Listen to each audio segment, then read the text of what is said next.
코로나 이후에 그 교회들이 이제 많이 바뀌었는데 그 주요 변화 사항들 좀 먼저 말씀드리면 크게 두 가지 현상들이 나타나는데 하나는 뭐냐면 저 연구진에서 만든 단어예요. 플로팅 크리스찬이다. 이 플로팅이라는 단어 뜻은 이제 붕 떠 있는 거잖아요. 그러니까 예전에는 그냥 현장 교회 와서 그냥 예배드리고 이제 그렇게 하다가 교인들이 지금 온라인상에서 붕 떠 있다. 온라인상에서 계속 돌아다닌다. 이런 뜻입니다. 이게 보면은 교회 출석자를 한 100이라고 볼 때 지금 현재 한국교회 전체 교인들 중에서 한 57%, 한 60% 남짓 안팎에서 현장 예배를 드리고 있고요. 나머지 40%는 현장 예배를 안 드리는 거예요, 이 사람들이. 이게 온라인 예배로 숨어 있기도 하고, 뭐 방송 예배, 뭐 가정 예배 이렇게 하고 있는 거예요. 그래서 여기 맨 오른쪽 보시면은 그러니까 자기네 교회, 우리 교회 현장 예배를 가면서 다른 교회 온라인으로 설교를 듣는 2개 이상 보는 사람들이 한 19% 정도 돼요.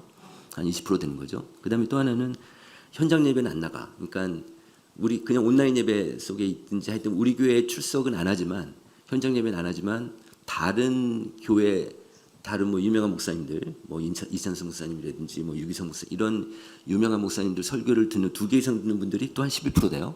그래서 저희들 판단할 때는 지금 현장 예배 안 나오고 현장 예배 나오더라도 그러니까 온라인상에서 계속 산토끼처럼 껑충껑충 뛰면서 보는 분들이 한 30% 정도 된다. 그래서 이분들이 말하자면 플로팅이다 이렇게 본 거예요. 네. 그다음에 또 하나는 이제 그 SBNR이라고 하는데 SBNR은 무슨 뜻이냐면 그 이게 그 종교 사역 용어인데요.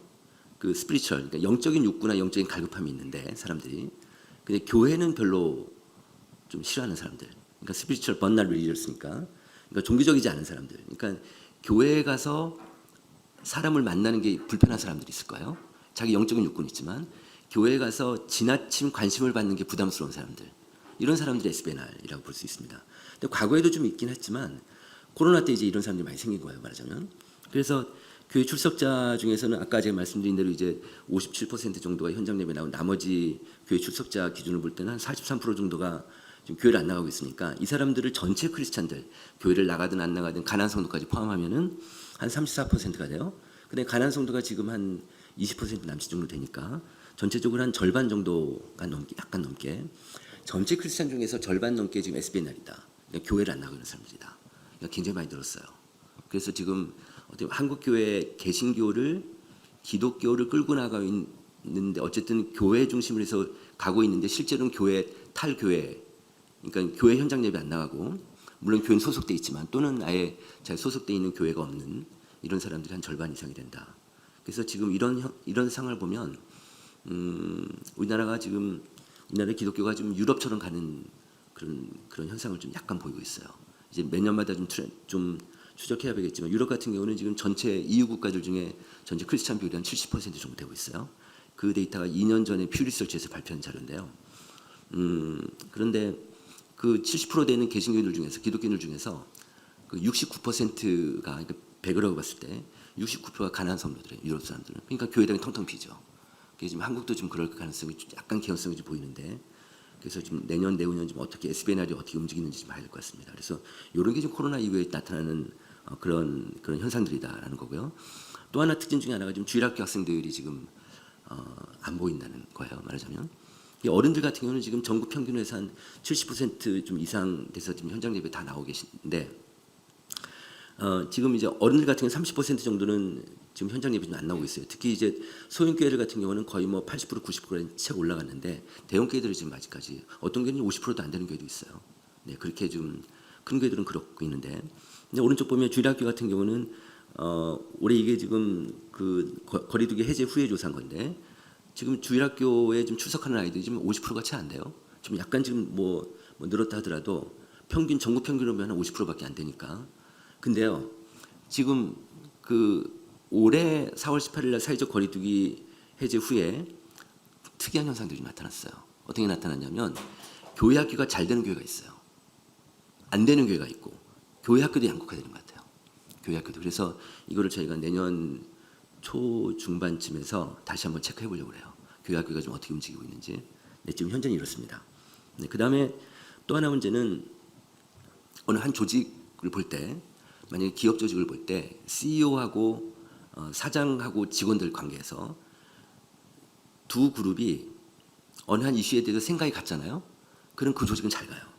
매출도 좋고 별 거부감 없이 잘 가게 되는데 CEO하고 직원들하고 생각이 다르면 CEO가 아무리 강조하고 막 그 지시하고 해도 직원들이 안 따를 수 있잖아요. 그럼 조직이 힘들어요. 조직이 안 가요. 교회에서 제가 그걸 하나 봤던 게 이겁니다. 목사님하고 교인들하고 생각이 정말 다른 게 하나 있어요. 그게 온라인입니다. 온라인. 여기 보시면 그 목사님들하고 개신교인들한테 똑같은 설문을 했어요. 성도들한테. 그 코로나 이후에 교회가 가장 중점적으로 강화해야 될 사항이 무엇입니까? 이렇게 물었어요. 그랬더니 1위는 똑같아요. 1위는 현장 예배를 강화해야 된다는 성도들도 그렇고 목사님들도 그렇고 다 똑같아요. 그런데 자, 물 좀 잠깐 마시겠습니다.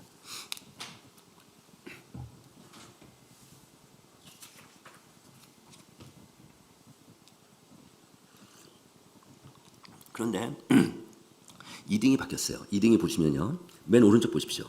두 번째 그룹이 그 성도들은 지금 온라인 예배나 온라인 콘텐츠를 우리 교회가 좀 강화해야 된다. 이게 지금 32%나 돼요. 근데 목사님들은 이 많은 보기들 중에서 가장 꼴찌가 나왔어요. 온라인은. 그러니까 목사님 아무래도 생각이 온라인은 상대적으로 다른 거에 대해서는 이제 우선순위로 좀 그 약한데 성도들은 안 그런 거예요. 성도들은 오히려 지금 주일 현장 예배가 37인데 온라인 예배를 32로 좀 보고 있어요. 그런데요, 아주 특이한 현상은 이 32% 안에는 현장 예배만 교회 교인들도 꽤 있어요.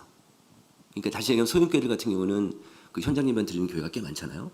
그럼에도 불구하고 그 교인들도 우리 교회도 온라인으로 좀 많이 해줬으면 좋겠어요. 이게 지금 교인들의 생각이에요. 그런데 지금 한국 교회가 지금 코로나 이후에 다 신앙들이 다 약해졌어요. 좀 이따 보여드릴게요. 약해졌는데 신앙이 약해진 그 주범이 또 온라인이에요. 그러니까 온라인이 아주 지금 한국에서는 계륵 같은 그 존재입니다. 해야 될지 안 해야 될지 이런 목사님 고민일 수밖에 없고 교인들은 이걸 원하고 있고 목사님들은 이렇게 하면은 우리가 좀 어려워질 것 같고 이런 갈등이 좀 있는 거죠. 또 한번 보겠습니다. 자, 그다음에 이제 또 하나 뭐냐면 코로나 이후에 한국교회가 다 어려운 게 아니에요. 오히려 여기 보시면 그 목사님들한테 어떻게 물었냐면 이게 지금 그 목사님들한테 물어본 건데요. 20년, 21년, 22년 데이터예요. 지금 똑같은 설문을 추적해서 한 겁니다. 그 앞으로 코로나가 끝나고 나면은 목사님 교회 교인 수는 어떻게 될 것 같습니까? 이렇게 물었어요. 그랬더니 감소할 것 같다가 지금 빨간 게 올해 거예요. 44%고 변화 없을 것 같다가 29고 증가할 것 같다가 24예요. 그런데 증가할 것 같다를 보시면 2020년에는 막 시작했잖아요. 5월 달이니까 너무너무 다 우왕좌왕할 텐데 증가할 것 같다고 생각하는 목사님들은 5%밖에 안 됐어요. 근데 작년에는 16%까지 올라오고 올해는 24%까지 올라왔어요. 자, 이걸 저희가 지금 1월 달에 또 한 번 잴 건데요. 그때 되면 또 어떻게 변할지 모르겠는데, 자, 지금 현재로 보면 전국 교회 중에 4개 교회 중에 1개 교회는 지금 성장하고 있는 거예요. 말하자면 이 얘기 뭘까요? 코로나 와중에서 더 양극화되는 거지, 그죠? 감소되는 교회는 더 감소하고, 그 다음에 증가되는 교회는 더 증가하는데 증가되는 교회가 상대적으로 적어요. 그러니까 전체적으로 보면은 한국 교회가 성장이 지금 감소되고 있는데. 약간 쇠퇴하고 있는 거라고 볼 수 있겠죠. 왜냐하면 목사님이 교회를 주관자로서 리더로서 이런 인식을 갖고 있으니까 한국 교회는 다 지금 어떻게 보면 전체적으로는 감소하지만 그렇지만 4개 교회 중에 1개 교회는 지금 성장하고 있다. 이렇게 볼 수 있습니다. 그 다음에 아까 제가 좀 전에 말씀드린 성도들의 신앙이 약화되고 있는데 이 빨간 게 올해 데이터입니다. 신앙이 코로나 전하고 비교해 보니까 자기 신앙이 코로나 전보다 신앙이 약해졌다가 39%, 그 다음에 신앙이 깊어졌다가 14% 이렇게 나오고 있습니다. 그러니까 약해진 게 높잖아요. 작년에요. 아까 제가 얘기했던 퓨 리서치에서 어떤 조사를 했냐면 우리나라 그 전 세계 경제 선진국 14개국에 조사를 했어요. 어떤 조사를 했냐면 코로나가 그 나라의 종교심을 얼마나 강화시켰는지 그 질문을 했어요. 그랬는데 근데 그 퓨 리서치 보도 자료에 보면은 맨 헤드라인이 뭐였냐면 코로나가 세계인의 종교심을 강화시켰다 이렇게 나왔어요. 위기의식이 있으니까. 근데 14개 국가 중에서 한국이 꼴찌예요. 그러니까 14국가 중에서 미국이 가장 그 신앙이 더 깊어진 비율이 이 미국 국민들이 미국 크리스찬들이 신앙이 깊어진 비율이 꽤 높게 나왔고요. 한국은 오히려 마이너스 이것처럼 되게 특이하죠. 왜 한국이 왜 이럴까? 미국 같은 똑같은 기독교 어쨌든 그 같은 개신교인인데 미국 같으면은 오히려 개신교인들이 더 신앙이 더 깊어졌다고 본인 스스로 판단을 하고 있는데 한국 사람들은 그렇지 않다. 한국은 아무래도 교회 중심의 생활을 하니까 교회가 다 셧다운하고 뭐 소그룹도 못하고 뭐 다 교회 활동 액티비티가 다 떨어지니까 신앙이 약해졌다고 보는데 아마도 이런 걸 우리가 추정해 보면 미국보다는 한국이 좀 더 교회 중심적인 생활을 하는 것 같다. 크리스찬들이 이렇게 볼 수 있습니다. 네. 또 보겠습니다. 지금 모든 교회가 지금 이 어려움을 겪고 있는데 상궁사궁의 위기다. 무슨 얘기냐면 그 현장 대비 출석률을 연령별로 출석률을 보면요. 가장 높은 연령층이 60대 고령층이잖아요. 60대 이상 노인분들이 가장 현장 예배 많이 나오는데 그와 더불어서 20대 청년들이 많이 나와요. 다시 얘기하면 연령별로 보면 60대 이상 고령층과 20대 청년들이 현장 예배에 나오는 비율이 비슷해요. 청년들이 교회 이탈 가능성이 높지만 현장 예배 나오는 친구들은 그러니까 교회 출석자들 중에서는 2030 청년들이 꽤 많이 올라와 있습니다. 그러니까 아무래도 이제 그 사역하시는 분들 알겠지. 청년들은 일단 만나야 되잖아요. 만나서 또 사귀고 밥도 먹고 교제도 나누고 이게 청년들이 신앙이니까 어른들보다 그게 청년들이 현장 예배 비율이 높아요. 그런데 30대 40대가 현장 예배 비율이 제일 낮아요. 제일 낮으니까 이 사람들 온라인으로 숨어 있고 또 예배 안 드리는 사람도 있고 이런단 말이에요. 이러다 보니까 이들의 자녀까지도 교회를 안 나오게 되는 이런 연쇄 현상이 있어서 그래서 지금 어려워진다. 그래서 제가 아는 그 고신 쪽에 한 교회는요. 내년도 목회 전략을요. 하나밖에 안 정한 거예요. 이 교회는 3040 하나만 정했어요. 교회 인적 자원, 물적 자원을 다 3040에 투입한다. 그래야 아이들이 교회 나오니까. 그런 전략을 세운 교회도 있습니다. 네, 그다음에 교회학교 문제, 지금 주일학교 문제를 좀 말씀드리겠습니다. 이 그래프는 뭐냐면 왼쪽 그래프는 일반 초중고 학생들 일반 학령 인구예요. 학령 인구인데, 그러니까 우리나라 정부에서 발표한 자료예요. 2000년도에 우리나라 전체 초중고 학생들이 811만 명이었어요. 그리고 2020년에는 547만 명이었습니다. 그래서 이 20년 사이에 전체 초중고 학생들이 우리나라 전체 초중고 학생들이 32%가 감소가 됐어요. 이게 지금 뭐 어렵죠. 그러니까 지금 아이들 안 나니까 지금요 우리나라 가구 중에서 아이가 1인 가구 포함해서 아이가 없는 가구가 한 60% 돼요. 네, 그렇게 많아요.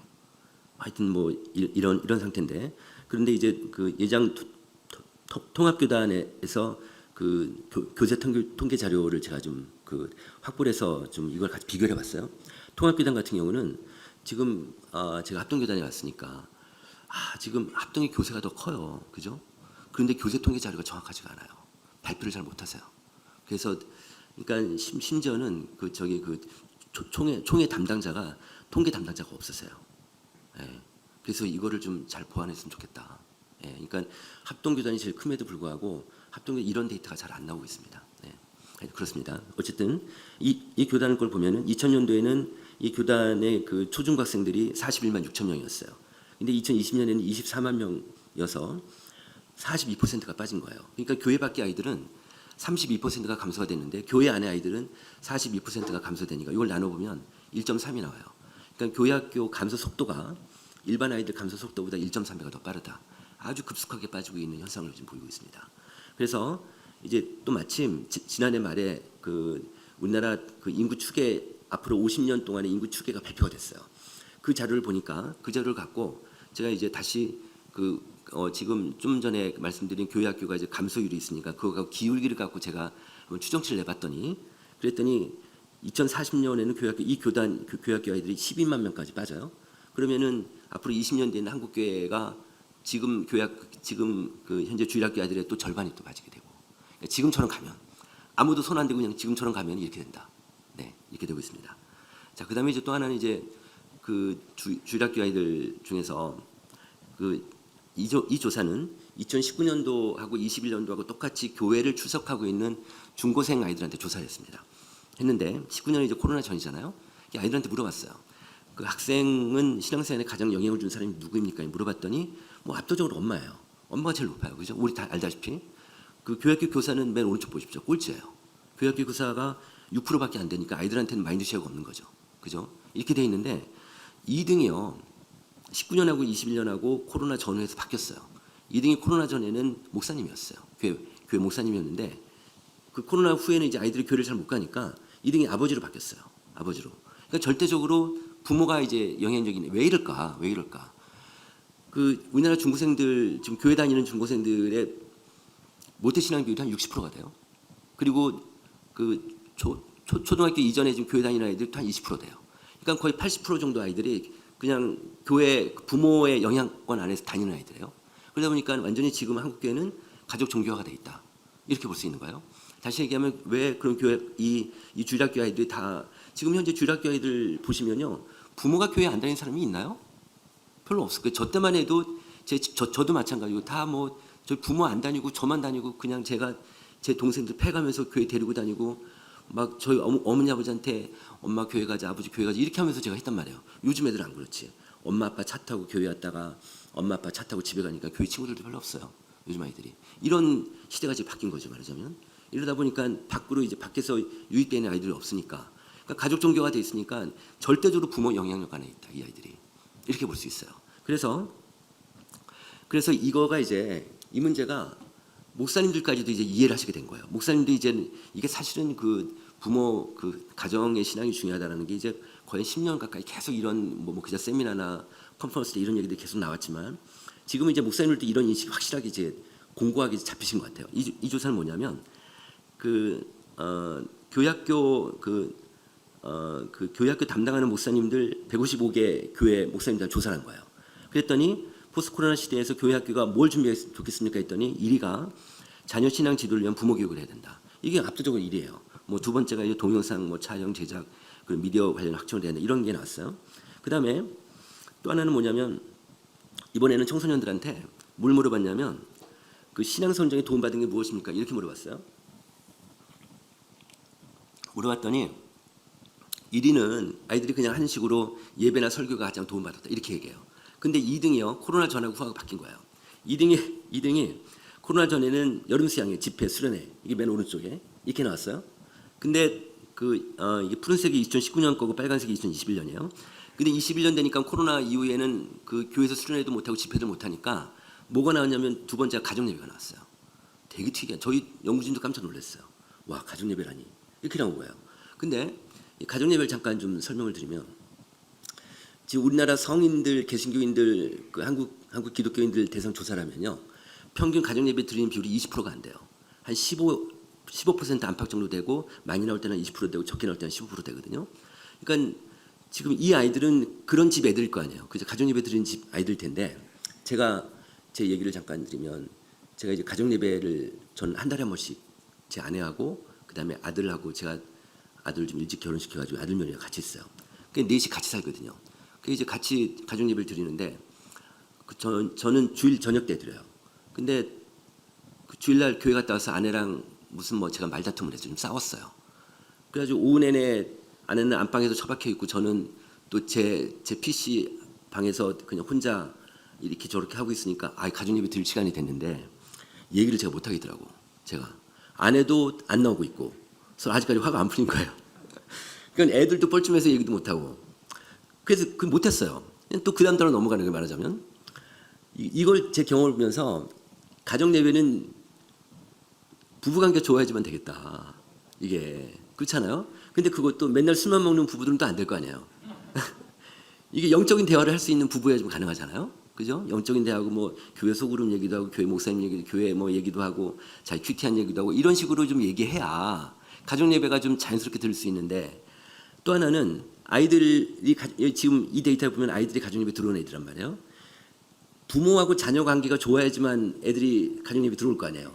관계 안 좋으면 요즘 애들이 어떤 애들이 들어오겠어요. 그렇잖아요. 만약 들어오도 그냥 묵묵부답하고 그냥 얼굴 인상만 찍을 있을 텐데 아이들이.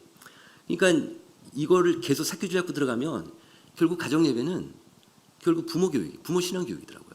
그죠? 그러니까 교회에서 부모 신앙 교육이 정말 중요했구나. 그런데 이번에 저희가 한지터라고 한국 기독교 지도자 센터라고 그 충신교회 박준수 목사님 운영하시는 모임인데 거기서 조사 의뢰를 받아가지고 조사를 했더니 그 지금 우리나라 교회 전체 교회가요 성인 교육이 부족하다는 목사님 인식이 충분하다는 인식보다 훨씬 높아요. 성인 교육이 잘 안 되고 있어요. 성인 어른들 교육이. 그러니까 지금 이런 데이터를 보면은 부모 교육이 되게 중요하다. 앞으로는 한국 교회 사활이 부모 교육이다. 그죠? 이거 뭐 절대적이에요. 이거는. 네, 하여튼 그런 말씀을 드리고 싶고요. 자, 그다음에 이제 교회 대응 방향에 대해서 말씀드려보겠습니다. 제가요, 저는 그 87년에 이제 학교 졸업하고 바로 한국갤럽이라는 조사회사에 들어갔습니다. 그 당시에는 조사회사가 갤럽밖에 없을 때였어요. 근데 저는 어렸을 때부터 산수를 좋아했어요. 그래서 숫자 다루는 게 그냥 공식 외워가지고 숫자 푸는 게 전 너무 좋아가지고 그래서 이 길을 오게 된 것 같아요.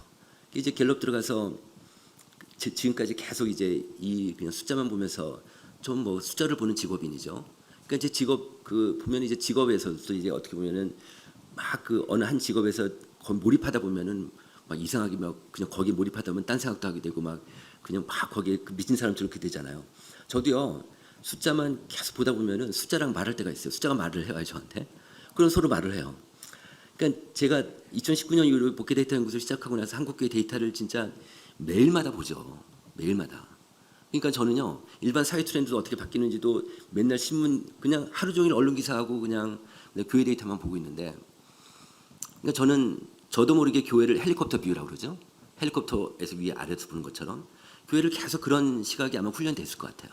그래서 보면 이 숫자를 갖고 계속 보다 보면 교회를 볼 때 이렇게 데이터를 돌려봐도 저렇게 데이터를 돌려봐도 제 주관적인 판단은 저는 속으로밖에 없다는 생각이 드는 거예요. 그래서 제가 이제 그 이유를 좀 한번 말씀드려 볼게요. 그 지금 현재 작년에 나온 트렌드 책, 올해 나온 트렌드 책을 보면 대체로 지금 우리 한국 사회가 개인 중심으로 간다는 거예요. 개인 중심으로 가고 있고, 개인 중심이라는 개인이 확장된다는, 개인이 중심, 내가 이 우주의 주인이다. 이제 나는 혼자 사는 게 편하다. 이런 거예요 말하자면. 이렇게 이제 개인이 확장되고 그다음 사회는 정말 나눠지고 이젠 집합이라는 메스라는 게 없어지고 이렇게 된단 말이에요. 그래서 이제 오른쪽 보시면은 그 개인의, 그래서 이런 시대에는 그러니까 지금 같은 동창회 같은 게 잘 안 돼요. 동창회 같은 게 왜 그러냐면 학교를 졸업한 지 뭐 30년, 20년 됐는데 동창들 만나봤자 생각도 다르고 하는 직업도 다르니까 뭐 옛날 얘기 밖에 못 하는 거고 지금 얘기를 서로 가치가 다르니까 얘기도 못 하니까 맨날 술만 먹는 거예요. 그러니까 잘 안 되죠. 안 가게 되고 이런 거예요. 이제는 자기 취향과 맞는 사람들만 모이게 되는 거예요. 말하자면 이런 시대가 된 거예요. 여기 보시면 나는 비슷한 취향과 관심사를 가진 사람들을 더 많이 만나고 싶다. 이게 올해 데이터가 우리 국민 중에 74%가 그렇다고 대답한 거예요. 그 다음에 나와 비슷한 취향이나 관심사를 가진 사람들을 만나기 위해서라면 시간을 투자할 용의가 있다. 79%가 그렇게 응답을 했어요. 또 나는 나와 비슷한 취향을 가진 사람들을 보면 왠지 모르게 반갑다. 83% 이렇게 되는 거예요. 제가 아는 목사님인데 저기 그 쌍문동에 굉장히 큰 교회가 하나 있는데 그 교회 저희 후원교회라서 그 목사님이 저한테 그런 얘기를 하시는 거예요. 몇 년 전에 한 3, 4년 전에 남자 집사님들이 몇 사람이 와가지고 축구부를 좀 만들어 달라고 그러더래요. 축구부를 만들었대요. 그래서 한 몇 년 지나니까 지금은요 그 축구부원이 100명이 됐대요. 100명이. 근데 자기네 교회 사람들이 아니라 다 밖에서 불러온 사람들이에요. 자기 지인들, 아는 사람, 친구들 다 그러니까 축구 좋아하는 사람들 다 모이게 한 거예요. 그 사람들 교회로 다 들어온 거예요. 뭐 이런 게 이제 개인의 취향. 예컨대 하나 더 말씀드리면 또 어떤 게 있을까요? 그 초, 중고생들 부모 중에서 가장 아이들하고 갈등이 심한 부모가 누굴까요? 그 중학생 엄마들이에요. 중학생 엄마들. 중학생은 뭐 우주인이라고 표현을 해요. 얘네는 얼로 틀지도 몰라요. 그러니까 엄마들이 되게 힘들어하죠. 아버지도 힘들어하고. 그러면요, 예를 들어서 그냥 아주 전통적인 그런 구역 예배를 드리는 교회라고 합시다.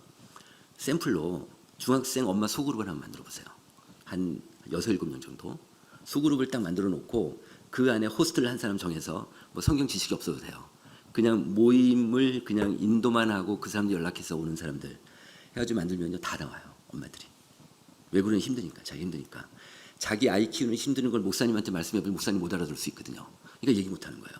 그러니까 근데 같은 동질적인 엄마들끼리 오면 자기 힘든 걸 얘기하면 알아들을 수 있는 사람들은 이니까 그러니까 거기 가서 얘기를 하는 거예요.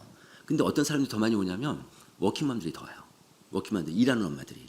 그러니까 아이는 뭐 힘들고 못 키우고 그다음에 자기도 밖에서 돈 벌어야 되니까 너무 힘드니까 그런 데 가서 자기 고민이라도 얘기하고 다른 엄마들은 중학생 아이들을 어떻게 키우는지 듣고 싶은 거예요.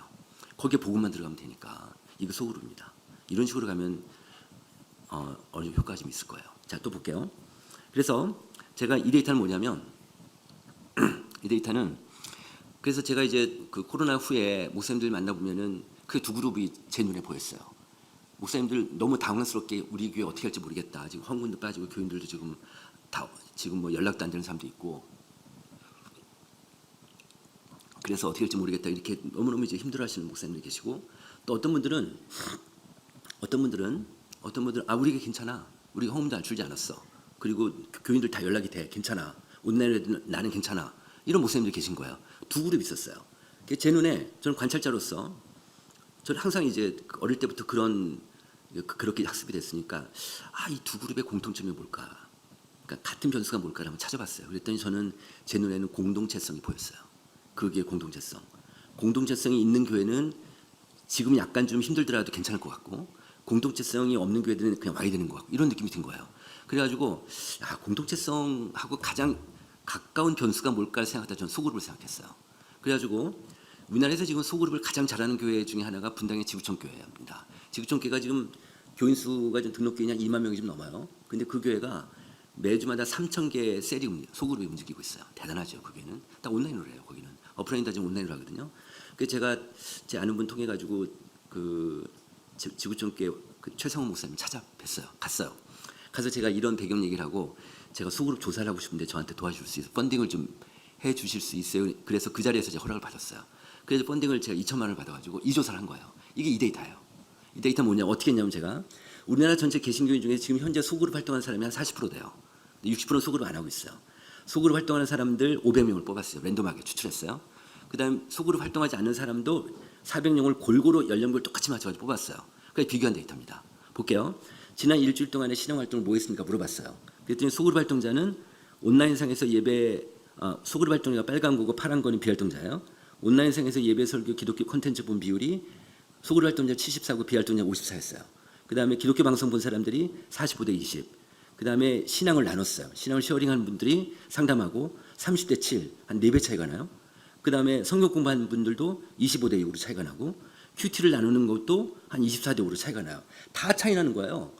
소그룹 활동자들이 그 안 하는 사람들보다 신앙 인덱스가 적게는 2배에서 4배까지 다 차이 나는 거예요. 근데 결정적으로 차이 나는 게 이거였습니다. 전도였습니다. 전도가 확실하게 차이 나는 거예요. 이거 보시면 이게 지금 작년 9월 달에 조사한 건데 이게 지금 한참 코로나 심할 때였죠. 다 교회 못 가고 그냥 10% 20%밖에 못 나가게 하고 이럴 때였습니다. 이럴 때였는데 전도 대상자를 귀하는 지난 1년 사이에 전도 대상자를 마음에 품은 적 있습니까? 정한 적 있습니까? 이렇게 물어봤어요. 그랬더니 소그룹 활동자는 34%가 품었다고 대답을 한 거예요. 비활동자는 14% 이렇게 나왔어요. 그럼 그 사람을 교회 초청했습니까? 그랬더니 초청한 사람은 소그룹 활동자 2명 중에 1명이 데리고 왔어요. 50%였어요. 그다음 비활동자는 26%만 데리고 왔어요. 그래가지고 이걸 합해보니까 전체 환산을 다시 해보니까 전체 소그룹 활동자 중에서는 이 코로나 와중에 1명이라도 교회 데려온 사람이 17%였어요. 비활동자는 4%였어요. 4, 4, 16, 4배 차이 나요. 4배 차이 나. 근데 이게요. 미국의 라이프 리서치라고 있는데 거기서 이 조사를 했어요. 제가 그래서 이 설문한 거거든요. 그거 보고 거긴 5배 차이가 나요. 5배 차이가. 이 정도로 전도에서 확실히 차이가 난다. 이런 얘기예요. 그래서 그러면 지금 코로나 이후에 이제 목사님들한테 이제 가장 교회 중점사항이 뭐고 앞으로 해야 될 게 뭐라고 생각하시냐면은 목사님들은 공동체성을 강화해야 되는 게 가장 큰 이슈예요. 목사님들 생각이 그러세요. 그래서 이 공동체성과 가장 관계 있는 변수가 소속감이니까 제가 교인들한테 이걸 물어봤습니다. 귀하가 출석하는 교회에 얼마나 소속감이 있습니까? 이렇게 물었어요. 그래서 나는 매우 강하게 소속감을 느끼고 있다. 약하게 어느 정도 소속감을 느끼고 있다. 별로 소속감이 없다. 이런 식으로 보기를 달아가지고 매우 강하게 나는 우리 교회에 강한 소속감을 갖고 있다라는 비율이에요. 이게요. 비율인데 그 왼쪽 볼게요. 예배 유형별로 보니까 아무래도 현장 예배자가 온라인 예배자보다는 그 소속감이 높을 거 아니에요. 그래서 현장 예배자는 강한 소속감을 느끼는 비율이 45%고 온라인 예배자는 24%인 거예요. 그다음에 또 두 번째 그래프 소그룹 활동별로 보니까 소그룹을 정기적으로 참석하는 사람들은 이 구역 예배가 됐든 뭐가 됐든 간에 정기적으로 참석하는 사람들은 우리 교회 강한 소속감을 느끼는 비율이 57%예요. 그다음에 가끔 참석이나 참석 안 하는 사람은 30% 안팎 정도 되고 자 그러면 왼쪽 두 개 그리고 빨간 것만 보십시오. 이걸 우리가 어떻게 해석할 수 있냐면 현장 예배는 안 나가도 우리 교회에서 운영하는 소그룹을 정기적으로 참석하는 사람들이 교회 소속감이 더 있어요. 맞죠? 그렇게 해석이 돼요. 그러니까 근데 이게 왜 이게 가능하냐면 오른쪽 그래프를 보시면 소그룹 참석별로 교회 출석 현장 예배 참석률을 보니까 정기적 참석하는 사람들 77%가 현장 예배 가고 있어요. 그다음에 가끔 참석하는 사람들은 63%가 가고 있고 참석 안 하는 사람은 44%가 가고 있다는 거죠. 다시 얘기하면 소그룹을 정기적으로 참석하는 사람들은 현장 예배로 그대로 가는 거예요. 말하자면. 그러니까 이게 지금 온라인상에서 그냥 멱살 잡고 나오라고 해도 안 나오잖아요. 사람들이. 지금 20%가 지금 숨어 있단 말이에요. 그죠? 그러니까 이 사람들을 온라인상에서 숨어 있는 사람들을 끌어내려면 이 사람들하고 친한 사람들하고 이 사람의 취향에 맞게 소그룹 하나 만드시면 돼요. 그 사람이 중학교 엄마들끼리 모임을 만든다든지 그 사람이 축구를 좋아하면 축구팀을 만든다든지 꽃꽂이를 좋아하면 꽃꽂이를 만든다든지 등산을 좋아하면 등산반을 만든다든지 당구를 좋아하면 당구팀을 만든다든지 이런 식으로 그 사람이 좋아하는 걸 만들어가지고 그 아는 사람 어쨌든 교회는 안 나오지만 아는 교인들이 있을 테니까 이런 식으로 일단 밖으로 끌어내고 현장님이 나오시기 바랍니다. 뭐 현장 나오지 말라고 해도 소그룹 활동하면 현장님 나오게 돼 있어요. 그죠? 이런 데이터를 보면 그렇게 좀 활용하시면 좋겠다는 거고요. 자, 또 하나는 그냥 이제 제가 이제 이거 그 소그룹 연장선상에서 말씀드릴게요. 이거 한국리서치에서 나온 데이터인데 우리나라 국민들한테 물어봤어요. 귀하는 그 귀하보다 몇 살이면 세대 차이를 느낍니까? 물어봤어요. 세대 차이 데이터입니다. 몇 살이면 세대 차이를 느낍니까? 했더니 평균 6살이 나왔어요. 자기보다 6살이면 세대 차이 느낀다는 거예요. 그럼 또 귀하보다 나이가 몇 살 아래면 세대 차이를 느낍니까? 했더니 또 6살 나왔어요. 평균. 그러니까 위아래 12살 넘으면 세대 차이를 느끼는 거예요. 그죠? 그러니까 우리가 보통 한 세대 그러면 30년인데 지금은 한 세대가 인식상으로는 12살이에요. 12살. 만약에 전통적인 구역예배 구역장이 권사님이에요. 권사님 65세라고 합시다. 그럼 구역 모임에 나오는 사람들 잘 보세요. 그 연령대에 들 가능성이 높아요. 그죠? 예를 들어서 65세 권사님이 운영하는 구역예배 30대 주부가 가기 어려워요. 말이 안 통하는데 40대 주부가 가기가 어려워요. 생각이 다른데 못 가는 거예요. 그죠? 그러려면 자 그런데 청년부 같은 경우는 미혼 청년들은 청년부에 소속이 돼 있으니까 걔네들은 괜찮다고 해요. 자 30대 기혼자들, 40대 기혼자들, 50대 기혼자 갈 소그룹이 없어요. 그죠? 그러니까 그 소그룹 리더를 키우시는 게 되게 중요하겠다. 소그룹을 많이만 소그룹으로 집어넣으면 현장 예배는 자연스럽게 성장하게 돼 있습니다. 네, 그렇게. 네. 자 그다음 하이브리드 여기 오신 분들 중에 하이브리드 카 운전하시는 분이 계실지 모르겠습니다. 하이브리드 차 운전할 때 보면요 저속은 전기로 가요. 그다음에 이제 고속으로 갈수록 이제 연료로 갔다 또 지가 마음대로 운전자가 어떻게 핸들링이 안 돼요. 지가 마음대로 왔다 갔다 하거든요. 앞으로 현대기온이 이렇게 갈 것이다. 앞으로 현대기온이 이렇게 갈 것이다. 그런데요, 이 30대, 20대, 30대 젊은 사람들은 제가 제 사례 하나 간단하게 말씀드리겠습니다. 제가 이제 그 코로나 때 저희 집에서 제가 직접 작업을 하려고 저는 늘 그냥 그 PC 작업을 하니까 모니터가 2개는 게 훨씬 편하거든요. 그래서 모니터 하나를 더 샀어요. 제가 집에서. 모니터 하나를 듀얼 모니터를 하나 사가지고 이제 다 연결시키고 뭐 다 프로그램 해가지고 했는데 안 나와요. 안 나오는 거예요. 까맣게 해서 안 나오는 거예요. 좀 나왔습니까? 안 나오는 거예요. 이렇게 저렇게도 안 되는 거예요. 그래서 제 아들 불렀어요. 아들 불러가지고 아들 불러서 얘가 좀 해봐라 그랬더니 얘가 요즘은 매뉴얼도 안 나와요. 얘가 지 핸드폰에서 네이버로 보더니 네이버에서 보니까 매뉴얼이 있는 거예요. 그 안에. 그 지가 보더니 이렇게 하더니 이렇게 됐더니 됐어요. 그냥 5분도 안 걸렸어요. 금방 하더라고요. 얘는. 그래서 제가 이렇게 하는 걸 봤어요. 이렇게 하는 걸 보면서 왜 얘는 되고 왜 나는 안 될까 이런 생각을 한 거예요. 제가 내가 얘보다 더 똑똑한 것 같은데 그러니까 얘네들은 날 때부터 그냥 핸드폰을 갖고 태어난 애들이고 디지털 마인드가 있는 애들. 저는 아날로그 세계고 우리는요.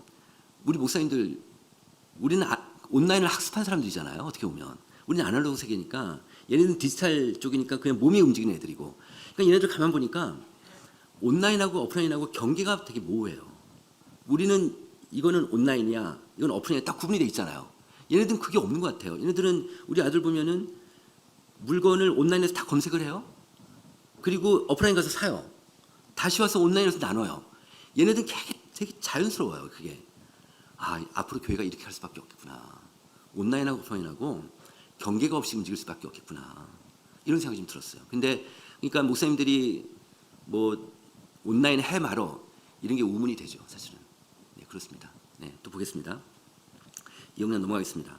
MZ를 얘기하면 전 연령층에서 20대가 교회에 있을 가능성이 제일 높아요. 이건 뭐 분명합니다. 이 조사는 올해 8월달 책이 없는 데이터입니다. 8월달 조사한 건데 기독교 신앙을 떠날 의향이 있으며 교회 출석하는 사람들이 물어봤어요. 그랬더니 20대가 제일 높아요. 20대가 30%. 그 3명 중에 1명은 교회 떠날 생각하고 있어요. 그리고 앞으로 10년 뒤에 교회를 떠나겠다는 친구들도 한 33%가 돼요. 이 정도 높아요. 그리고 나머지 연령대는 그렇게 높지는 않은데 20대가 확실히 이탈 가능성이 높아요. 얘네들이 왜 높을까? 왜 20대가 왜 교회 적응 못하고 이게 높을까? 여러 가지 요인이 있는데 본인들한테 물어봤습니다. 본인들한테 물어보면 어떤 게 나오냐면 시간이 없다는 거예요. 시간이 없고 바쁘다. 그다음 얽매기 싫다. 그다음에 3위는 신앙심 믿음이 안 생긴다. 그다음에 교회 내 이념적 정치적 발음이 심해서 이게 21% 3비 사이 똑같죠. 제가 이 조사를요 한 20년 동안 계속 해봤어요. 근데요 교회 내에서 이념적 발음이 심해서 나는 교회를 떠나고 싶다라는 이 응답이 순위권에 들어 이번이 처음이에요. 이번이 처음이에요. 네. 이번에 그 한국교회 신뢰도가 제가 2020년에 기훈시라고 저희 회사가 계속 조사를 하고 있는데 올해 또 조사합니다. 이제 그 내년 1월달에 조사하는데요. 3년마다 한 번씩 해요. 그때 32%였어요. 한국교회 신뢰 일반 부분에 신뢰하는 비율이 작년에 딱 재보니까 18%딱 내려갔어요. 2020년에 얼마나 우리가 두드려 맞았습니까? 정말 많이 뭐 공격도 당하고 뭐 그냥 YTN 연합뉴스 TV에서 뭐 교회발 자막 나오면 일반 그 무종교인들 같으면 이 교회 이놈들 그리고 얼마나 화를 냈겠습니까? 교회발에서 교회 몇 명 나가고 교회발로 써버리니까 기자들이 다 20대 30대 애들이 다 쓰는 건데 걔네들이 안티크리스찬적인 그런 게 있으니까 얘네들이 그러니까 교회에 대해서 비판적 프레임을 걔네들이 갖고 있거든요. 그러니까 뭐 그렇게 쓸 수밖에 없죠. 뭐 했는데 그래서 그냥 올해 또 조사했는데 올해는 좀 높아질 줄 알았어요. 올해는. 근데 웬걸 더 떨어진 거예요. 21에서 18% 떨어졌어요. 왜 그랬냐니까 선거가 있었어요. 선거 대선이 있었던 거예요. 대선 때문에 이것 때문에 그냥 교회에서 무슨 뭐 그냥 그 어느 한 후보를 막 지지하고 또 막 어느 한 그 뭐 그냥 욕하고 뭐 이런 것들이 막 정치적으로 막 이렇게 되고 교회에서 아주 우파 장로님 같으면 또 그냥 교회 기도할 때 이렇게 하니까 청년들은 너무 싫어요. 청년들은 아주 진절머리를 내요. 교회에서 이념 얘기하는 거를. 정말 우리 목사님들이 본인의 어떤 이념 성향 갖고 계시지만 청년들 정말 사랑하신다면 정말 자제하셔야 돼요. 네. 1대1로 얘기하는 건 괜찮았어요. 공중에서. 청년들 너무너무 힘들어하세요. 그러니까 어떤 이런 데이터가 이번에 순위권에 들어왔다. 이런 얘기고요. 네. 그 다음에 이제 또 하나 보면은 오른쪽부터 얘기할게요. 출석교회 지금 그 MZ세대한테 물은 거예요. 출석교회 불만족 요인이 뭐냐 하니까 결국 만족하지 않는 친구들이 이제 교회를 떠날 가능성이 높잖아요. 이 친구들이 불만족 이유를 보니까 교회 지도자들의 권위적인 태도, 목사님, 장로님들 권위적인 태도가 있다니 그냥 수직적으로 그냥 명령하고 하더라도 우리 어렸을 때부터 그렇게 해왔으니까 저 때만 해도 교회 어른들이 저한테 시키자 목사님이 저를 불러가지고 시키잖아요. 저 감동 나를 인정해줬다는 것 때문에 요즘 애들은 안 그런 거예요. 요즘 애들은 왜 나를 또 시켜 이렇게 되니까 그리고 또 두 번째 볼게요. 시대의 흐름을 쫓아가지 못하는 고리타분함. 이게 두 글자로 뭘까요? 이게요. 꼰대요, 꼰대. 네. 청년들은 이렇게 생각하는 거죠. 그러니까 자기네 생각하고 안 맞으니까 너무 권위주의적이고 수직하다리고 막 이렇게 되니까 얘네도 수평적인 문화인데 이게 안 맞는 거죠. 그러니까 이래서 이탈할 가능성이 높다. 이런 거, 그러니까 신앙 이전에. 그다음에 이제 이 친구들한테 출석교회 만족률을 보면은 목사님 설교가 1위가 아니에요. 얘네들한테는 되게 특이하죠. 보통 교인들은 목사님 설교가 1위인데 만족 이유가 그게 아니고요. 진정성 있는 관계와 교제예요. 얘네들은요, 그냥 교회에서 삶을 나눌 수 있는 소그룹만 만들어 달라는 거예요.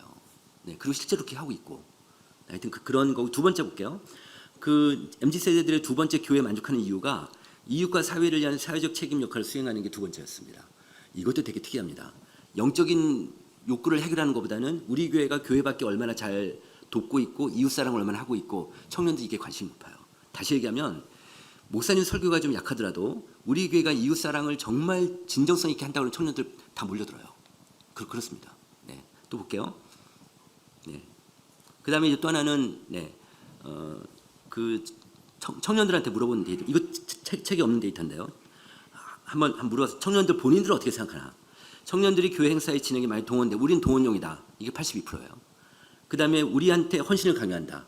이게 56%, 절반 이상의 애들이 이렇게 생각하고 있어요. 그런데 우리를 교회 의사결정에 참여시켜달라가 90%나 나왔어요. 근데 왜 그러냐? 왜 이런 인식을 갖고 있느냐?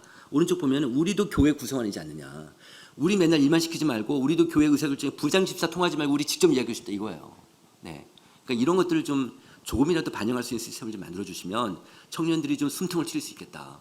이렇게 볼 수 있습니다. 네, 그다음에 이제 액티브 시니어 이제 갈렙을 생각하고 저희가 책에 이걸 했습니다. 그러니까 내 나이 80인데 뭐 84인데 뭐 이렇게 해서 내 뭐 이산지를 주소서 이것처럼 이게 왜 그랬냐면 이 챕터를 저희가 만든 건 이거였어요. 우리나라 평균 수명이 83입니다. 그러니까 남자가 80이고 여자가 86이에요. 그러니까 드디어 남자가 평균 수명이 80으로 올라섰어요. 근데 건강 수명이라는 게 있어요. 건강 수명이 73이에요. 73. 그러니까 평균적으로 보면은 73까지 건강하게 살다가 10년 동안 아프다가 사망하는 거예요. 이렇게 되는데 그런데 교회 직분자 은퇴가 70이잖아요. 3년이 건강한데 일하지 말라는 거예요. 이게 하나 이슈가 됐었습니다. 그래서 이 조사를 했어요. 그래서 65세 이상 고령교인들 대상 조사를 했더니 신앙생활에 올해 5월달에 조사한 겁니다. 신앙생활에 영향을 주는 요인이 뭐냐고 이렇게 노인분들한테 2,000명을 조사했더니 이분들이 뭘 하시냐면 목사님이 제일 높게 나왔어요. 가족보다 목사님이 높게 나왔어요. 이것도 특이합니다. 이것도. 그러니까 노인들은 목사님의 한마디가 되게 중요할 것 같아요.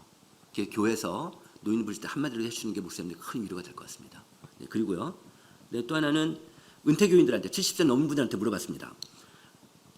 직분 은퇴 후에 교회 역할 변화에서 어떻게 생각하냐 했더니 나는 건강이 허락하는 날 교회에서 주어진 사역을 적극적으로 하고 싶다가 절반이 나왔어요. 70세 넘은 분들한테. 물론 이분들은 80세도 있습니다. 그러니까 지금 저기 하고 싶은 거예요. 근데 사역에서 다 일선에서 물러나면 아 이거 교회 행사에 가야 돼 말아야 돼 이런 고민하시거든요. 그러니까 뭐라도 하나 물론 의사결정 라인은 안 넣더라도 하여튼 뭐라도 하나 이렇게 사역을 주시는 게 되게 중요하겠다. 근데 되게 특이한 거는요. 65세부터 70세까지 분들 있잖아요. 이분들한테 은퇴한다면 어떻게 하시려면 안 하겠대요. 사역을. 힘들어서. 근데 70 넘으면 또 하시겠대요. 이렇게. 네, 그렇게 됩니다. 그 다음에 나는 아직 교회에서 일을 할 만큼 신체적 정신적 능력이 있다가 40%가 나왔어요. 심지어는요. 14%가 13%의 70세 넘은 노인분들은요. 나는 기회가 된다면 해외 선교사로 나가고 싶다. 이런 응답도 있어요. 그러니까 교회 단기 선교 이제 다시 할 거 아닙니까? 단기 선교 팀원으로 70세 넘은 노인분들 한번 보내보세요. 가실 분 분명히 있을 거예요. 네, 그럴 겁니다.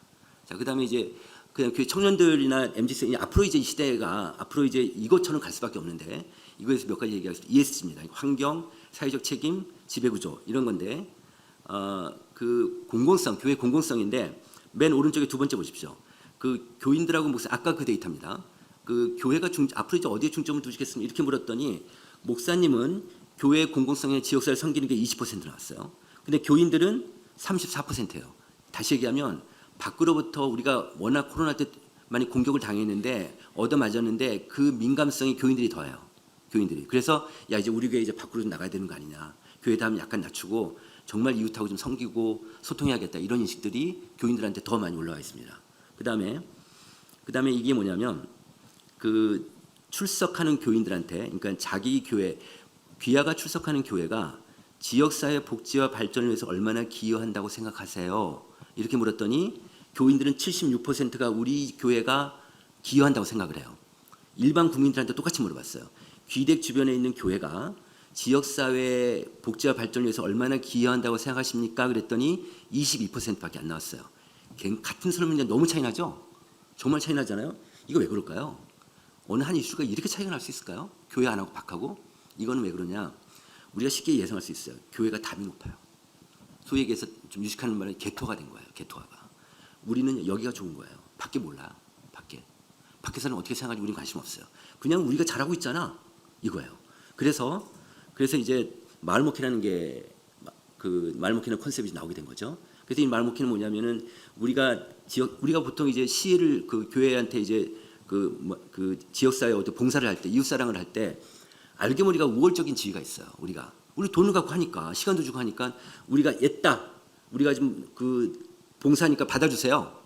시혜를 베푸는 것 같은 태도를 우리가 알게 모르게 취하는데 이러지 말자.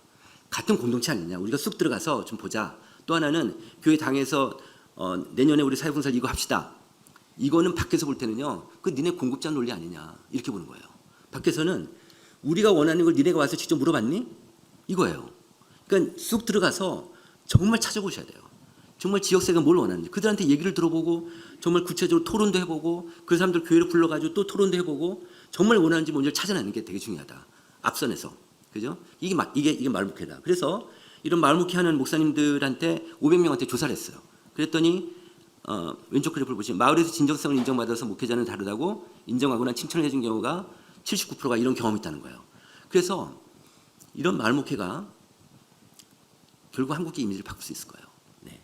그런 얘기고요. 자 이제 마지막입니다. 크라이밋 처치에 대한 건데 이 왼쪽 그림 보시면 과거 지구 온도가 1도가 상승하는데 걸린 기간이 2,500년이래요. 그리고 근데 산업화 이후에는 지구 온도 1도 올라가는데 100년이 걸렸다는 거예요. 그러니까 이 정도로 차이가 나는데 그 정도로 지구 온난화가 심하니까 온난화 때문에 뭐 가뭄, 뭐 물 부족, 그다음 육상 생물 죽고 기후 변화로 사망자도 많고 홍수도 나고 산불도 나고 막 이렇잖아요. 그러니까 근데 이게 지금 그 국민일보 같은 데서는 그 녹색교회라고 많이 표현하죠. 그러니까 저희 책에는 클라이밋 처치라고 했는데 이게 한번 볼게요. 그 물티슈 있죠, 물티슈가 그 원료가 뭔지 아세요? 플라스틱이에요, 그죠? 이게 썩는데 500년 걸려요, 물티슈가. 근데 한국인들이 쓰는 물티슈가요, 펼쳐가지고 쫙 자, 펼쳐놓으면 경부고속도로 40번 왕복거리가 하루 쓰는 양이에요. 우리 한국이 그렇게 많이 써요, 물티슈를. 그런데요, 이런 환경 이슈도 있잖아요. 이런 기후환경 문제. 모든 국민들한테, 우리 국민들한테 기후환경 위기가 얼마나 심각하냐 물으면 전 세대가 다 심각하다고 그래요. 전 세대가. 20대부터 노인들까지 다 심각하다고, 그것도 90% 넘게 다 심각하다고 하는데, 이 기후위기가 귀하한테, 본인한테 얼마나 위기냐고 생각하면 달라져요. 60대, 70대 노인분들은 자기가 아니라 다음 세대라고 얘기해요. 근데 청년들은 자기라고 얘기해요. 그렇죠? 그죠? 그러니까 청년들은 어떻게 생각하냐면 지구 이 환경을 기존 기성세대가 망쳐놓고 우리한테 덤태기 씌운다고 생각하는 거예요. 그러니까 청년들은요, 이 문제가 되게 예민해요. 청년들은. 근데요, 그래서 이거 볼까요? 그러니까 만약에 여기 볼게요. 이 왼쪽 그래프 보겠습니다. 교인들한테 물었어요. 귀하가 다니는 출석교회에서 기후환경 실천 캠페인을 하면 참여하겠습니까 했더니 교인들 중에서 84%가 참여하겠대요. 다 환영하는 거예요. 그 다음에 두 번째, 일반 국민들한테 귀댁 주변에 있는 교회가 기후환경 캠페인을 하면 참여하겠습니까 했더니 무려 38%가 참여하겠다는 거예요. 아까 제가 말씀드렸죠. 지금 현재 한국교회 신뢰도가 일반 국민들 18%였어요. 근데 38%가 참여하겠대요. 이건 대단한 거예요. 난 교회 싫지만 니네가 이거 하면 나 참여할게. 이거 대단한 거죠. 그죠? 이 정도로 국민적인 관심도가 높은 아이템입니다, 이게. 근데 우리나라의 모든 사회적 주체들, 뭐 정부가 됐든 뭐 사회단체가 됐든 뭐 금융권이 됐든 방송이 됐든 뭐 어디가 됐든 간에 뭐 이런 환경 이슈를 갖고 환경 캠페인을 갖고 지속적으로 하는 데가 없어요. 지속적으로 하는 데가 없어요. 오른쪽 볼게요. 교회가 기후환경을 위해 적극적으로 활동을 하게 되면 한국의 신뢰도 올라갈 것 같으냐 그랬더니 교인들은 83% 올라갈 것 같대요. 그런데 일반 국민들은 63%가 올라가요. 그러니까 다시 얘기하면 일반 국민들 중에서는 너네가 이거 하면 우리가 신뢰할게 63%나 되는 거예요. 이 정도로 이슈가 되는데 이 문제가 만약에 어느 교회에서 만약 이 문제를 딱 그 교육도 하고 해서 이슈가 돼서 만약에 캠페인 하시면요 주변 청년들이 몰고 올 거예요. 네, 이 정도입니다. 이게 이 이슈가. 교회가 저는 이 이슈를 한번 좀 해봤으면 좋겠고 그러려면 근데 왜 설교 강단에서 환경 설교가 잘 안 나오냐면은 일단 목사님들 지식이 좀 없으세요, 맞죠? 네, 그러니까 먼저 교인들하고 목사님들하고 지식을 좀 올려놓는 게 먼저 순서입니다. 그런데 이 환경 문제가 이념이 들어가 있어요. 그죠? 환경하면은 진보, 개발하면 보수 이렇게 된단 말이에요. 이념만 한국교회가 끊어낼 수 있다면 이거 하셔도 됩니다. 네, 이게 아주 좋은 아이템이라고 제가 해서 그래서 이번 책에도 저희가 한 주제로 담았습니다. 이번에 이제 저희 트렌드 책인데 제가 오늘 거의 다 말씀드렸고요. 자, 이걸로 마지막으로 하겠습니다. 이건 뭐냐면 아까 제가 얘기했던 한집교에서 조사하는 결과인데 목사님들한테 물어봤어요. 내년 목회 어떠실 것 같으세요? 그랬더니 내년 목회가 올해보다도 좋아질 거라고 응답한 비율이 있을 거 아니에요? 올해보다는 내년이 더 좋아질 거라고 하는 목사님들을 제가 모든 데이터를 다 분석을 했어요. 이렇게 분석을 했더니 그 목사님들의 4가지 특성이 나온 거예요. 그 4가지 특성을 말씀드릴게요. 교회가 작은 교회든 큰 교회든 간에 내년에 온라인을 올해보다 강화하고 싶은 목사님일수록 이런 응답이 높았어요. 그 다음에 두 번째는 지금 현재 소그룹을 잘하는 교회일수록 높았어요. 그 다음에 세 번째는요. 우리 교인이든 우리 교인이 아니든 간에 나한테 목회적 자문을 해주는 평신도 전문가가 있다라는 목사님일수록 높았어요. 그 다음에 네 번째는 목사님이 목회 비전이 다 있으시잖아요. 근데 아주 강하게 뚜렷하게 갖고 계신 분이 있고 약하게 갖고 계신 분이 있어요. 강하게 뚜렷하게 갖고 있는 목사님일수록 높았어요. 이렇게 4가지 그 요인이 나왔으니까 이런 거 좀 잘 검토하셔가지고 앞으로 내년에 목회 좀 잘 하셨으면 좋겠습니다. 고맙습니다. 네. 제가 여러분에게 우리 지금 나누어 드린 도표 가운데 제가 도표를 2개를 나누어 드렸는데 아마 지소장님 얘기를 조금 정리를 하고 또 다른 미래 트렌드와 관련된 부분들을 참고를 하면 이런 부분들 나올 거라고 생각을 합니다. 지금은 이제 지소장님이 데이터를 다양하게 설명을 해 주셨어요. 그러면 그것이 우리 내년도의 목회 전략에 어떤 좌표를 가지고 꼭지점을 찍어서 우리가 강화할 거냐는 부분입니다. 그래서 제가 지금 드린 2 도표를 보시고 여러분이 스파이드 다이어그램을 그리시면은 여러분 교회의 형편과 또 진행해야 될 방향성이 나오게 되어질 겁니다. 이 도표는 그냥 여러분이 이제 편하게 보시라고 지금 말씀을 드린 건데 제가 이 매저 포인트가 지금 준비가 안 돼가지고 이 빨간 선 되어져 있는 부분과 파란 선 되어져 있는 부분이 있을 겁니다. 이게 뭐냐면 이쪽은 내면적 환경이고 이쪽은 표면적 구조 환경입니다. 다시 말하면 목회자가 어쨌든 매니지먼트 하잖아요. 그 다음에 사역을 하는 부분들이 이제 표면적이라 한다면 반대쪽 성숙과 발전의 관계는 내면적이 되는 거고, 이쪽으로 넘어가면은 설교와 교회의 목회 경영은 목회자가 주도합니다. 그래서 주도적 환경이 되는 것이고, 이쪽이 넘어오시게 되어지면 관계적 리더십과 사역은 관계적 환경에 대한 부분이 되어지고 비주도적이라고 말합니다. 요건 좀 참고하셔서 목회자가 가지고 있는 부분들을 쫙 정리를 하면 4개의 키워드가 나오기 때문에 요 4가지가 찍혔다 보시면 되고, 다음 슬라이드. 이 부분이 지금 미래 트렌드와 관련되어져 있는 부분인데, 전체적인 부분에서 트렌드는 미래 트렌드 지금 서점에 가시면 2023 이래 가지고 코리아 트렌드라는 책들이 상당히 많이 나와 있을 것입니다. 그 모든 초점은 어디에 있는가 하면 소비에 있습니다. 소비자 중심입니다. 그런데 이제 그것은 경제적인 측면인 것이고, 우리 목회자들이 다루는 부분은 지금은 이제 코로나 엔데믹 이후에 가장 중요하게 대두되고 있는 초점이 교회론입니다. 모든 트렌드가 다 그렇게 지금 진행하고 있죠. 오늘 진 소장님이 소개한 부분도 쭉 정리를 하게 되면 거기에 핵심의 교회론이 들어가 있습니다. 그리고 이제 청년 세대가 가운데 있고 3040이 지금 그 외에 지금 포진을 해 있는데, 요 동그라미 2가지는 여러분이 초점 맞추실 세대라고 한다면 꼭지점을 모두 8개를 찍어 놨습니다. 그런데 화살표가 이렇게 가고 있죠. 지금요. 교육이 있으면 교육의 한 부분에 가장 중요한 초점이 부모 교육, 가정 예배 이런 부분은 와 있고요. 소그룹이 여기 있는데 오른쪽 위에 온라인 컨텐츠하고 그 다음에 소통이라는 부분이 있습니다. 그러니까 온라인을 할 거냐 말 거냐라고 하는 부분은 더 이상 논의의 대상이 아니고, 온라인은 안 하면 죽는다 이렇게 돼 있습니다. 온라인 반드시 해야 된다는 얘기죠. 그럼 문제는 뭐냐? 온라인이 지금 여러분 교회가 하고 있는 온라인은 아마 예배를 유튜브 실황 중계하는 걸로 아마 거의 끝내고 있을 것이라고 생각되어집니다. 그거 말고 컨텐츠 그리고 소통을 위한 온라인에 대한 채널들을 열지 않으면 안 된다라고 하는 것이고, 이렇게 지금 가게 되어지면 개별화는 탈권위, 그리고 여기 소통은 소통의 방법, 그리고 세대 간의 집중 이런 부분이 있고요. 전도와 관련되어 있는 게 지역사회 ESG라는 부분과 함께 이렇게 나와 있습니다. 이걸 여러분이 어떻게 활용하시는가 하면 가운데 꼭지점을 가지고 지금 하고 있는 여러분 교회를 분석을 한번 해보십시오. 교육이 지금 제일 많이 간다 그러면 교육 여기 하나 찍으시고, 우리는 지역사회 없다 그러면 이제 이쪽으로 내려오는 거죠. 소그룹이 있다 이만큼, 그 다음에 이제 가정예배 한다, 교육한다, 안 한다, 안 하면 내려가는 거고요. 그 다음에 이제 소그룹 소통이 있다, 올라오는 거고요. 이런 식으로 해서 스파이더 그림을 그리시면 여러분 교회 분석이 됩니다. 그러면 여러분이 내년도에 진행을 하려고 할 때에 나는 어디에 초점을 맞추겠다라고 말한다면은 온라인 쪽에 초점 찍겠다 하면 여기 찍는 거죠.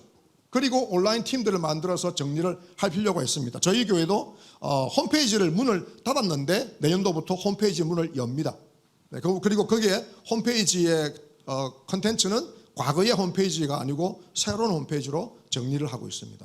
그러니까 이제 이런 부분들로 해서 교회 목회적 좌표를 찍으시면 이 다이어그램을 활용할 수 있을 겁니다. 제가 짧게 말씀드리겠다고 했기 때문에 이렇게 말씀을 드렸고, 혹시라도 나중에 이 도표나 앞에 도표 2가지는 제가 속하고 있는 연구소하고 제가 정리를 해둔 것이기 때문에 전화하시면은 하나하나 부분들 그 좌표에 대한 설명들은 따로 드리도록 하겠습니다. 예.